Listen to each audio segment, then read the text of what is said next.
say. But I could use a cherry or someone else could use a tissue. I won't need it yet. Yeah. Okay, first I want to say a few words about the President's new nominee for Labor Secretary. As a proven fighter for American workers, Julie Su will be a phenomenal Labor Secretary. She's been on the front lines protecting workers as a veteran litigator for years, from helping place workers in good high-paying jobs, to fighting doggedly to combat wage theft. Julie learned the ins and outs of labor firsthand. I look forward to working with her on key issues for American workers, like updating the outdated overtime rule to pay workers what they've earned. That's really important. We're going to be focusing on that. Training and connecting workers to good-paying jobs, and ensuring the workers are protected in the workplace. The President couldn't have picked a better nominee. I'm really excited about her, and we're going to move to consider her nomination very, very quickly. Okay, next, on our CODEL. Which Senator Reid was one of our 9 senators on the CODEL. I led my first CODEL last week as leader ever. 8 of my colleagues and I met with leaders of Europe, of India, of Pakistan, of Israel. And there were 2 takeaways that became clear and that we emphasized throughout the trip, and we think we very successfully made strong impressions on them. First, the United States and the West must continue to deepen our relationship with India if we want to outcompete the Chinese Communist Party in this century. India is the perfect counterweight to China, and when joined with the West, we can really outcompete with the Chinese. The second thing we emphasized, and Jack Reed took one of the leads on this, democracies must unite in increasing their help to Ukraine. We made that argument to every one of the 4 national leaders we met. Prime Minister Modi, five that we met. Prime Minister Modi got the message during our meeting with him in India. We made clear that the 2 leading democracies of the world's oldest democracy, the world's largest democracy, should be a powerful check against President Xi in this century. We cannot afford to lose the lead. President Xi wants to outcompete America, not just on defense, but economically, geopolitically, technologically, in terms of our fundamental values and beyond. The second point we made in each meeting was the importance of standing shoulder to shoulder with the people of Ukraine. We made it clear to the leaders of Europe, India, Pakistan, and Israel that they must do more to help Ukraine. Vladimir Putin's illegal invasion is now a year old, and as difficult as the road has been, we've made it clear that the worst thing we could do would be to waver in our support right now. So the right answer is for the transatlantic partnership, all the free nations of the world, to help. It was a productive, exhilarating, motivating trip, and I think Senator Reid will agree. Now back to stateside. Yesterday, I called on the CEO of Norfolk Southern, Alan Shaw, to testify before the Senate regarding the horrific derailment in East Palestine. He has not said yes yet. We are renewing our plea.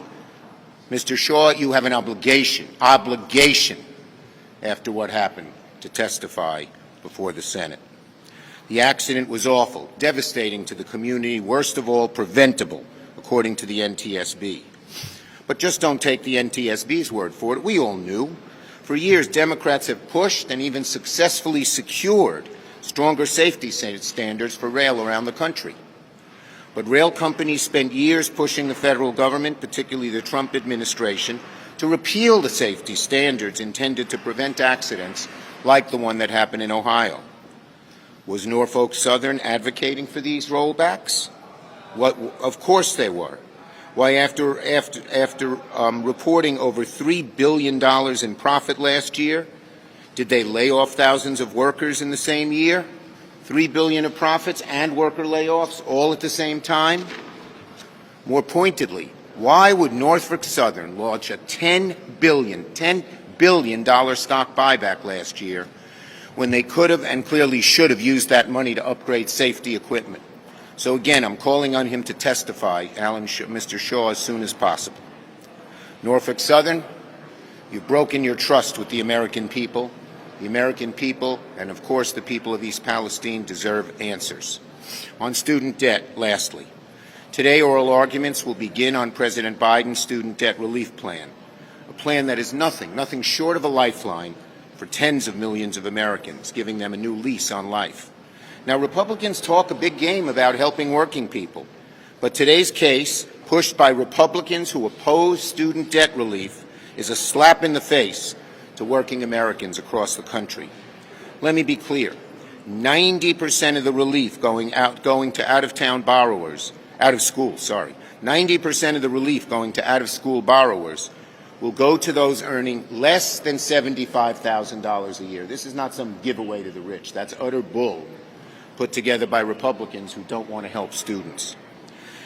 It's not a handout to the wealthy. It's critical relief to working and middle-class families. For generations, higher education was the ladder up. Every one of our families, mine, prized sending their kids to college, especially now for millions of Black, Latino, and Asian Americans.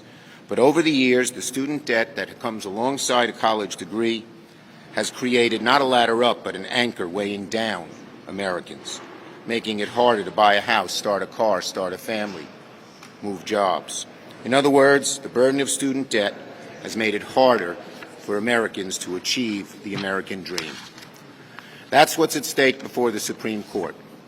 Not just the chance to relieve the crushing weight of student debt for millions of Americans, but the definition of the American dream is on the line today.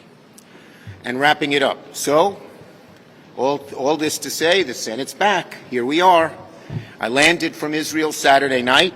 Sunday morning, I was opening up the brand new Long Island Railroad East Side Access in New York City. Went to a swearing-in in Brooklyn, a WTC memorial, and the next day I got on the plane, went up to Buffalo and Rochester. Here we are. We're keeping the momentum going into this week and this work period with energy, determination, purpose. Senator Durbin. It's been 39 years since the United States Senate has had a hearing on the Equal Rights Amendment. We had one today. It was an important historic milestone. Why today? Because we realize with the Dobbs decision that the role and future rights of women across America is still an issue. We also realize from statements by Justice Clarence Thomas and others that other fundamental rights are also in danger today. Rights of family planning, rights of individuals in privacy, they're all at risk. And the third thing we realize is we have to step forward now and make it clear where we stand as politicians, both political parties. Do we want to enshrine in our Constitution equality for women in America? We know it's necessary after what we've been through in the last few weeks, but we also realize that it is something that we've been fighting to put in place for a century. 1 century since the first Equal Rights Amendment was introduced to the public 100 years ago. We believe now is the time for this party and this Congress to stand up for the rights of women under our Constitution clearly. The second issue I'll raise is judges, of course. 106 judges have been approved by the Senate so far. We're way ahead of the numbers of previous presidents, and we have another 30 or more on the calendar ready to be considered. I want to thank Senator Schumer for scheduling these votes. We've been able to keep up with the numbers produced by the committee, and we're going to continue to do so. What we're setting out to do is more than just fill vacancies. We want to make sure that these vacancies are filled with lifetime appointments that will balance the bench in America. We bring diversity to our ranks with the leadership of President Biden, and we bring talent to our ranks. Every single nominee of the Biden administration has been judged well qualified by the American Bar Association. The previous president cannot say that. We bring people of quality to come before the Congress, and the Senate has approved them, every single one of them so far, and I hope that continues. Reid. Well, as the leader said, we had a very productive trip, beginning in Munich with the Munich Security Conference, and then going down to India, then to Pakistan, and then finally Israel, and then back home. In Munich, what we found was extremely strong, unified support for the people of Ukraine. This was an issue that united our allies in Europe particularly. And when you look at their contributions, not just military, but the whole spectrum: military, humanitarian, support to the government, and what is often overlooked, the absorptions of millions of immigrants. Our European allies are pitching in on a GDP basis as much as we are, and in some cases quite a bit more, particularly the Baltics and Poland. So we left there with a sense of real unity among our allies and commitment for the struggle ahead in Ukraine. When we were in India, we got a chance to speak to leaders. We also made the case that this was a battle between autocracy and democracy. When we spoke to Prime Minister Modi, we made that case. But we also were more specific. If an autocracy like Russia prevails, then an autocracy like China feels a little bit taller, a little bit more robust, a little bit more ready to take on the world. And it's not just Taiwan. China and India have been disputing the line of control in Kashmir for years. There was recently action.